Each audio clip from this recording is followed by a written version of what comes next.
C'est parti pour l'analyse de l'énoncé de l'exercice 2.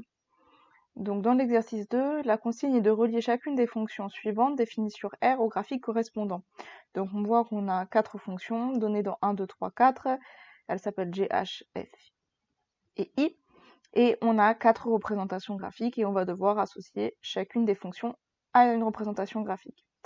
Donc quand on ne sait pas trop par où commencer, on peut déjà essayer de regarder globalement.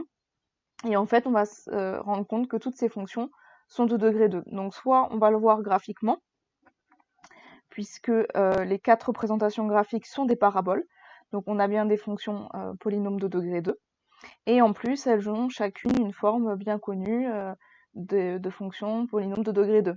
La fonction g a une forme factorisée, la fonction f une forme développée où le petit c entre guillemets vaut 0. La fonction h une forme développée et la fonction i une forme factorisée. Donc ce qu'on va faire, c'est qu'on peut dans chacune des formes repérer tous les indices qui vont nous permettre d'associer la fonction avec sa courbe représentative. Donc on va commencer par le début, hein. On va commencer par la fonction g. Donc g, elle est de la forme a fois x moins x1, x moins x2, avec a qui vaut 1, x1 qui vaut moins 1 et x2 qui vaut 2. Alors, pourquoi a vaut 1? Je vous rappelle que quand il y a une multiplication qui est cachée, là c'est bien le cas, c'est 1 fois quelque chose. 1 fois quelque chose, quand on fait 1 fois, on ne change pas le résultat, et c'est bien souvent pour ça qu'on ne le note pas. Donc ici, a vaut 1. Ensuite, x1 vaut moins 1, puisque le plus 1, c'est moins 1, et que dans notre cours, x1 se trouve après le moins. Donc il nous faut faire apparaître le moins. Plus 1, c'est moins 1, et donc x1 vaut moins 1. Pour x2, c'est tout de suite lisible, après le moins, c'est 2. Donc ces informations-là vont nous permettre de déterminer plusieurs choses. Donc le fait que 1 soit positif va nous donner le sens de la parabole. La parabole va avoir les bras vers le haut, et x1 et x2 sont les deux racines. Et donc cela va nous permettre de savoir où la courbe doit couper l'axe des abscisses. Donc ici, ça va être en moins 1 et en 2. Et donc on va pouvoir déduire que la fonction g est représentée par la courbe. Regardons. Eh bien, ça a l'air d'être la courbe C.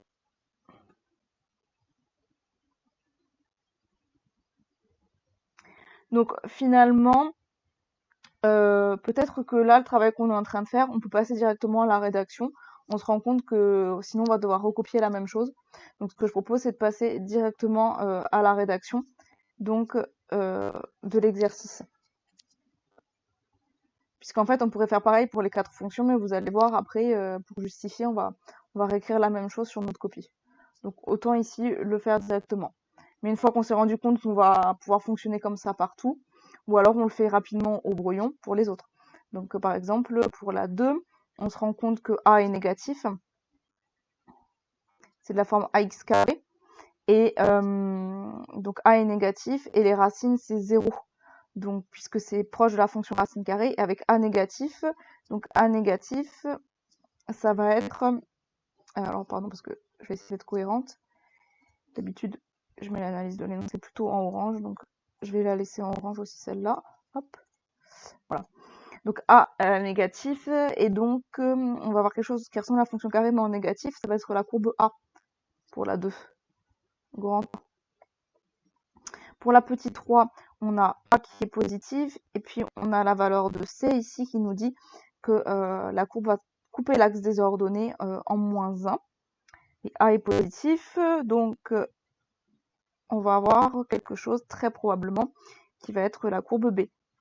Donc on va voir après hein, si on n'est pas en train de trouver la même courbe pour deux fonctions.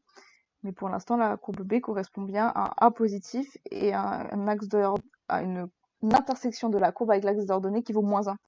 Nulle part ailleurs, la courbe coupe l'axe des ordonnées en moins 1. Donc c'est pour ça qu'on va indiquer la B pour la fonction h.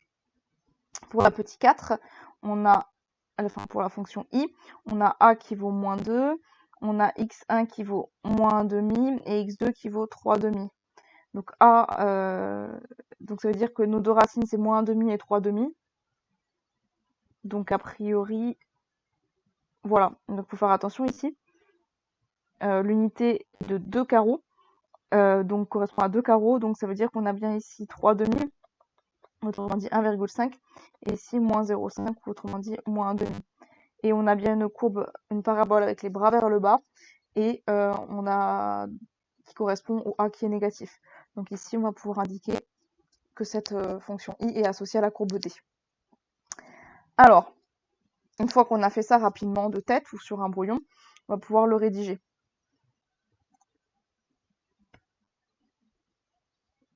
Alors, on peut faire la remarque qu'on avait faite au début.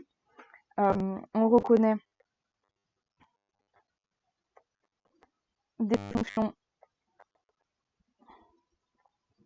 polynômes de degré 2,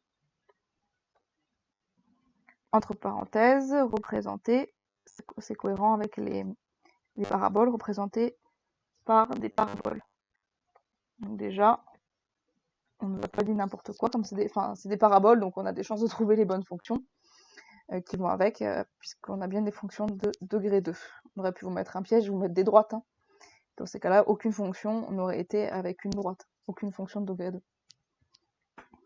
Alors, hop, pour la question 1, on avait dit que G est de la forme G de x égale a fois x, ou alors on peut même faire plus court. Les racines de G, on peut l'affirmer directement. Hein. Donc on avait dit sont moins 1 et 2. De plus, 1 est positif. 1, c'est la valeur du petit a. On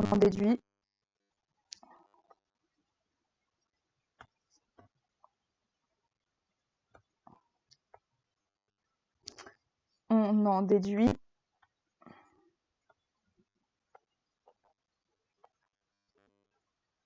que G est représenté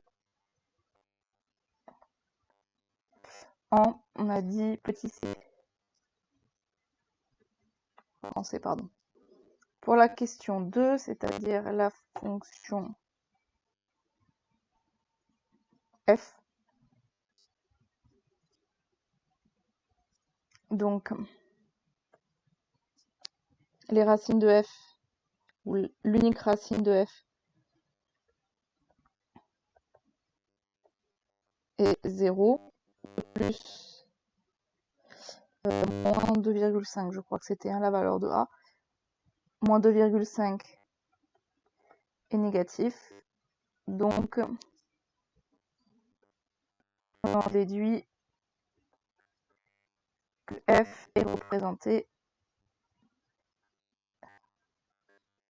en, alors là on va voir quand même que le brouillon est utile, petit a, grand a, je vais juste aller revoir ce que j'ai écrit sur mon brouillon pour pouvoir écrire plus vite la réponse. Petit 3, alors qu'est-ce qui nous avait aidé dans le 3? C'était pour la fonction h, donc c'était la valeur de c, donc on a donc déjà, par exemple, 2 est positif pour la valeur de petit a, et h de 0 égale moins 1,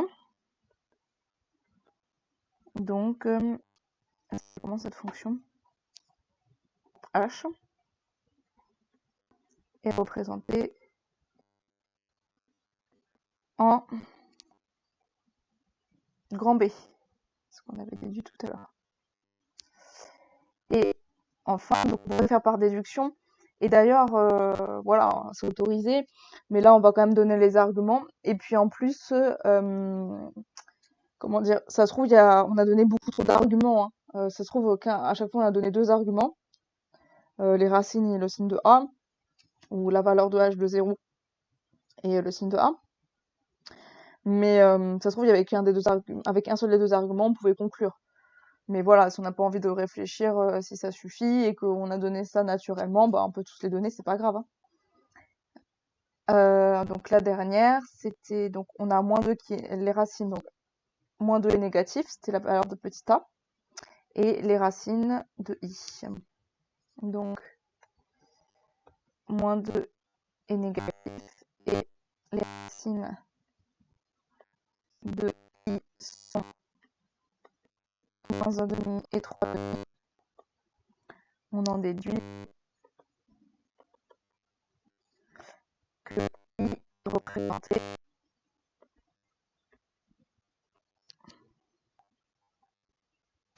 en grand D.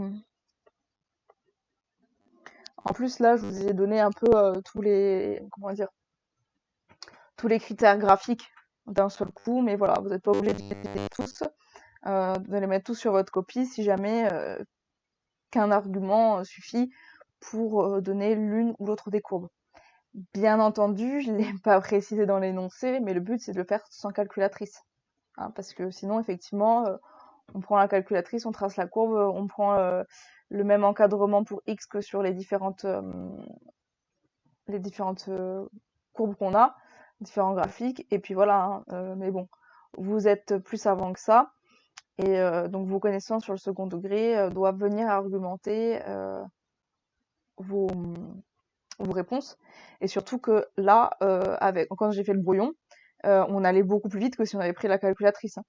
Si on avait tracé chacune des fonctions, qu'on avait comparé, qu'on avait choisi le bon zoom, avec un peu de chance, enfin un peu de malchance, pardon, on se trompe soit dans le choix de la fenêtre graphique, soit on a mal copié la fonction, etc.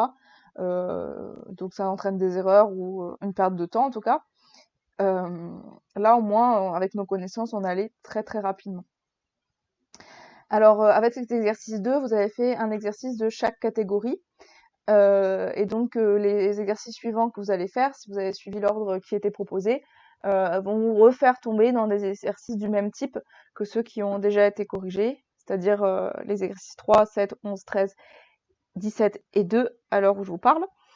Et donc voilà, vous allez pouvoir remettre en place ces raisonnements-là pour répondre aux autres exercices. Si jamais vous voulez proposer d'autres raisonnements, bien entendu, vous pouvez m'envoyer un message avec une photo par exemple de votre copie pour que je corrige si vous avez un doute ou si vous avez envie d'exposer un autre raisonnement. Et dans ces cas-là, je pourrais ajouter votre raisonnement soit sur le NT, soit en vidéo, tout dépend. Voilà, je vous souhaite bon courage, continuez à bien travailler, parce que si vous avez déjà fait une série d'exercices, c'est vraiment pas mal. Donc continuez comme ça pour être sûr que vous avez bien acquis sur les différentes choses qui étaient attendues de vous dans ce chapitre. Recommencez, enfin continuez les exercices. Vous n'êtes pas obligé de les faire aussi bien rédigés à chaque fois, enfin voilà, tout dépend comment vous vous sentez à l'aise ou non. Sachant qu'il faut quand même comment dire, s'entraîner à rédiger, puisque la rédaction, notamment en termes de vitesse, c'est comme si on court jamais, on va pas pouvoir courir vite et longtemps. C'est pareil, si on rédige jamais, les jours où on a des plus grosses épreuves écrites, et ben on va pas être assez entraîné, on va aller moins vite, on va se fatiguer plus. Et qui dit on se fatigue à écrire, dit bah notre cerveau n'a pas l'énergie passée dans l'écriture pour réfléchir. Voilà, cette fois je vous laisse, bon courage, gardez la forme.